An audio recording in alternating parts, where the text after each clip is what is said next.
शिमशोन की कहानी बाइबल के पुराने नियम के न्यायों की पुस्तक बुक ऑफ जजेस में आती है। शिमशोन इस्राएलियों के न्यायी और योद्धा थे जिन्हें ईश्वर ने असाधारण शारीरिक शक्ति प्रदान की थी।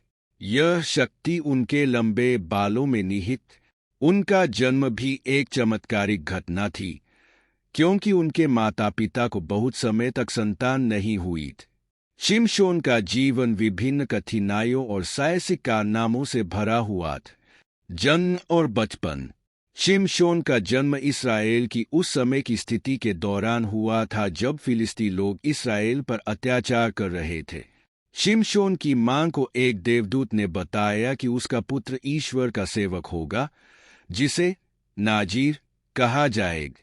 नाजीर होने के नाते शिमशोन को कुछ नियमों का पालन करना था, जैसे शराब न पीना, किसी मृत शरीर को न छूना और अपने बालों को न कटवाना। इन नियमों का पालन करना उसके शक्ति और ईश्वर के प्रति उसकी प्रतिज्ञा का प्रतीक था। शिमशोन की शक्ति। शिमशोन ने अपनी युवा अवस्था से ही अद्वितीय शक्ति का प्रदर्शन करना शुरू कर दिया था। एक बार उसने अकेले अपने हाथों से एक शेर को मार दिया और एक अन्य अवसर पर उसने एक गधे के जबड़े की हंडी से फिलिस्तियों के हजारों सैनिकों को हरा दिए। उसकी इस असाधारण शक्ति से फिलिस्ती लोग उससे डरने लगे थे। वह अक्सर उन्हें हराकर इस्राएलियों की रक्षा करता था। विवाद और संघर्ष। शिमशोन का जीवन बहुत ही उतार चढ़ाव से भरा था। उसकी पहली पत्नी भी फिलिस्ती थी। एक बार जब वह उनसे किसी कारण से नाराज हो गया तो उसने फिलिस्तियों के खेतों में आग लगा दी। इससे फिलिस्ती लोग और अधिक क्रोधित हो गए और उसे मारने की योजना बनाने लगे। दलीला और विश्वासघात। शिमशोन की सबसे प्रसिद्ध घटना दलीला के साथ हुई। फिलिस्ती लोगों ने एक महिला, दलीला, को शिमशोन के जीवन में भेज। उन्होंने दलीला को धन का लालच देकर कहा कि वह शिमशोन की शक्ति का रहस्य जानने की कोशिश कर।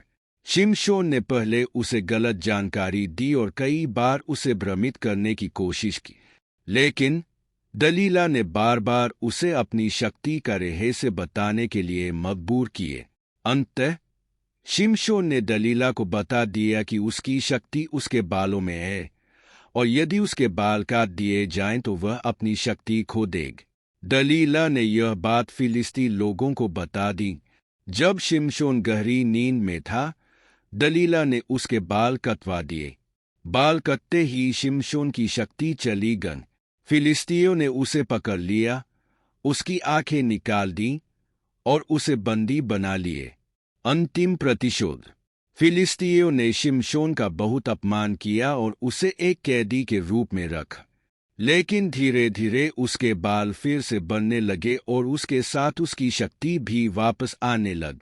एक दिन जब फिलिस्ती लोग एक मंदिर में एक उत्सव मना रहे थे, तो उन्होंने शिमशोन को वहां बुलाया ताकि उसका मजाक उड़ाया जा सके।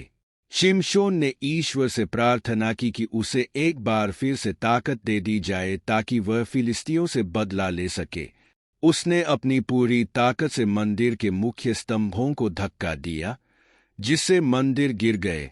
इसके साथ ही वहां मौजूद सभी फिलिस्ती लोग मारे गए और शिमशोन भी उसी मलबे में दबकर मर गए। कहानी का संदेश। शिमशोन की कहानी शक्ति, साहस और विश्वासघात के विषयों को उजागर करती है। यह कहानी यह भी बताती है कि किसी व्यक्ति की महानता उसके बाहरी शक्ति में नहीं बल्कि उसकी आत्मा और ईश्वर के प्रति उसकी निष्ठा में होती है।